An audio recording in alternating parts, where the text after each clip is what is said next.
Good morning, LKN. 8:48. Happy Tuesday to you. You know, no matter the day of the week, you may get into an elevator. You may see a face in that elevator. But that face isn't just in elevators. He's all around the state. Luke Farley, North Carolina Commissioner of Labor, joins us this morning. How are you, sir? Morning, gentlemen. And it's fine if you just want to call me the elevator guy. I answer to that these days. I say you do much more than elevators, though. That's not your only job, right? That is true. Elevators is what everybody sees. But the real job of the commissioner on top of the elevators is keeping the working men and women of North Carolina safe and healthy. That's our biggest responsibility at the Department of Labor. It's amazing that I feel like time just kind of moves a little bit differently these days. Luke, so you've been North Carolina commissioner. Is it over a year now, 2 years? How long has it been? Not even. Some days it feels like 10 years, but it's actually just been about 9 months. 9 months. So how you feeling in the role? Is it what you expected 9 months ago? How you feeling today? Kind of how things are flowing along. Yeah, this is the best job I have ever had. There is nothing more impactful, more meaningful than a job that is all about protecting the workers of North Carolina, because the workers are what make this state go. You know, we were recently named the #1 state in the country for business by CNBC. And that is thanks to the hard work of the workers of this state. So there's no better job out there than keeping them safe and healthy. And one of the factors that hit North Carolina that, just came out of nowhere, in essence, right? Hurricane Helene, in essence, and took out so much of Western North Carolina. It's been such amazing to watch the efforts of people to come together to help rebuild. And that also includes the government in doing things. What's going on these days? Do you have an update as far as the labor side of things at the commissioner's office? What's been going on behind the scenes? I know you're working hard on Western North Carolina. What's been happening? We are. We have not forgotten about Western North Carolina at the Department of Labor. The loss and the rebuilding are on our minds constantly. And in fact, we are in Western North Carolina today to celebrate the rebuilding of I-40 out near Clyde and celebrating what we call a safety partnership. Because the way we think about it, there has been enough loss and enough tragedy from Helene that we don't need workers killed or hurt in the rebuilding process. And so as I-40 gets rebuilt out by the Tennessee border, we have entered into a safety partnership with the contractor, a company called Ames Construction. They have voluntarily agreed to have us provide closer oversight and monitoring and inspections of the work they're doing, because just like the Department of Labor, they are committed to keeping the workers on their team safe. And that's a tough job, right? Rebuilding 40 along the river where it was washed out. Sometimes that area continues to flood. And so safety is imperative. And so we're here today to recognize them and to celebrate them being willing to do this in a safe way.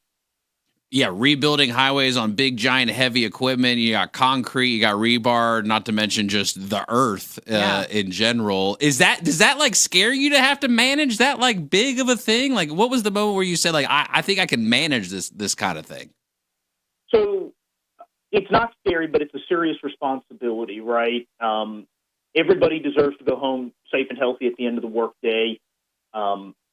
We are the only agency in state government where you're measuring our success in lives lost and limbs lost. So it's not scary, but it's a heavy responsibility that I take very seriously. And but this was a great opportunity, right? Like I say, there has been enough loss from Helene. We don't need workers hurt trying to rebuild from Helene. And so we were eager to jump into this partnership with Ames so that the workers of North Carolina who are rebuilding their own communities and rebuilding this vital link to the rest of the country are protected. It's got to be almost uncomfortable sometimes, because, like, as the government, right? Like, I'm going to tell you, if they haven't told you yet, a lot of people don't trust the government. I don't know if anybody shared that with you yet on your journey. I get that every once in a while. You've heard that maybe once or twice, I bet. But in this, it sounds like with Ames Construction and maybe many other business partnerships around the state, some people want like good standards for their people and to take care of them and make sure they're doing the right thing.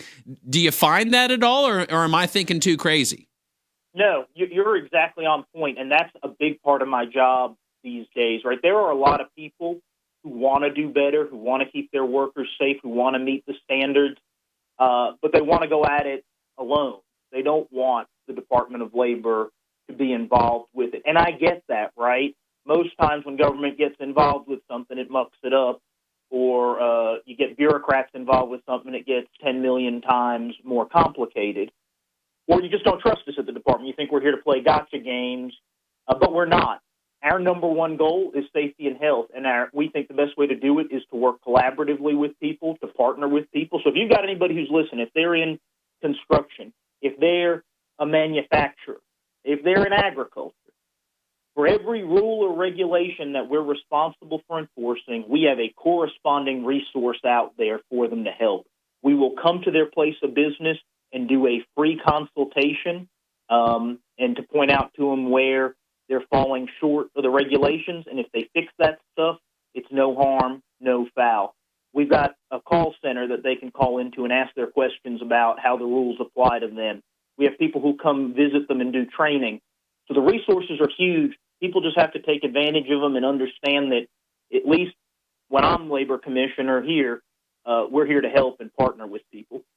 Celebrating today, the Department of Labor, Luke Farley, North Carolina Commissioner of Labor, the additional support and partnership for those affected by Helene, and particularly that I-40 corridor. That is just such a vital artery, if you would, for North Carolina, for the Southeast. I mean, it's regional. North Carolina is bigger now than just like the state. Do you get excited with the idea of like the opportunity for the future of North Carolinians as a whole when we talk about the country?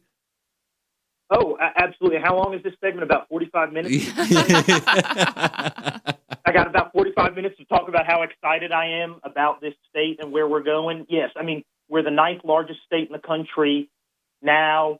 Probably during my term in office, first term, we'll reach the 7th largest state in the country. We'll jump over Georgia.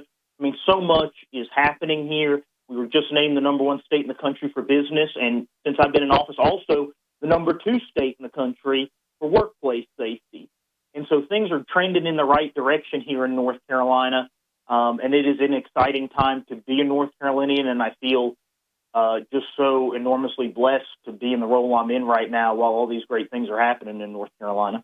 And you go across the whole state. So where's the best like Korean barbecue spot, right? Like you got to know all the great restaurants. I was going to ask him the barbecue debate between, Lexington and Eastern North Carolina barbecue. Well, I'm not going to wade into that because I would like to keep my job. Okay. So I will just say that we'll let you pass. Yeah, you can.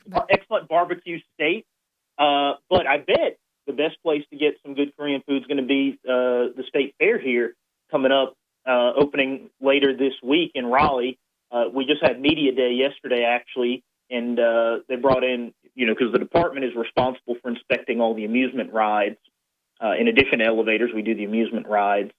And so our inspectors are out there looking at those. Yesterday was media day, and they had all this new food. Korean corn dogs. I don't know about Korean barbecue, but Korean corn dogs featured prominently in the new food yesterday. So if you're into that, there'll be plenty of it at the state fair. We're talking with Luke Farley, North Carolina Commissioner of Labor. We appreciate when leadership's willing to stop by the Lake Norman area here, right? People tend to lump us in with Charlotte, right? But we definitely have our own unique identity. I'm sure you find that across the state as well with a lot of communities. We've had State Auditor Dave Bullock come through as well. They're utilizing so much technology over there now. Are you finding the same in like implementing new technologies in the Department of Labor as well? Yeah, because we have to figure out how to do more with less in government, right? We're getting the federal government's shut down, resources are slowing there, and people just don't want more of their tax dollars spent. So we're trying to figure out how can we leverage technology in our department to do more with less? Where can we use AI to, for instance, spend less time writing reports and have more safety inspectors in the field actually inspecting workplaces? Same thing for our elevators. How can we more efficiently plan routes and automate that? But the reality is, state government's usually a slow adopter of new technology, and you need people who are open to new technology and pushing for that to be more efficient and, like I say, do more with less. I would imagine, maybe a business, let's say in the Charlotte area around Lake Norman or even Western North Carolina or the coast, may not want to like have to go to Raleigh to work with the Department of Labor. Do the Department of Labor folks come to the businesses, or all the businesses are required to go to Raleigh to do all the kind of work that's necessary? Well, you're exactly right. You shouldn't have to come to Raleigh to meet your elected officials. I really believe personally that if you accept the responsibility of holding a statewide office and you ask people all over the state to vote for you, you shouldn't just sit behind your desk in Raleigh and say, y'all got to come to me if you want to talk to me. So we are on the road 3 or 4 days a week, meeting citizens, meeting the workers of this state, visiting businesses, checking out workplaces. But our premier program for that, and for your listeners, if they're interested, is something we do called Labor on the Road. We take all of the senior leadership of the Department of Labor, not just the commissioner, but the deputy commissioners, the bureau chiefs, from all the key bureaus that deal with workplace safety, wage and hour claims, anti-discrimination claims, youth employment, elevators, all of the things we do. We get everybody together and we bring them out to the community so that people can come and interact with us, meet the people who are serving them, put a face to a name, and ask the questions that maybe they wanted to ask but either didn't know how to do it, didn't know how to get in touch with us, or whatever it may be. We do those at community colleges, and I would expect we'll do one in Iredell County before too long. North Carolina Commissioner of Labor Luke Farley, we appreciate you stopping by, sir. Safe travels across the state. Appreciate what you're doing. Likewise. God bless y'all. Serving you better than ever before. 105.9, 100.7, WSIC, Statesville, Mooresville, North Charlotte.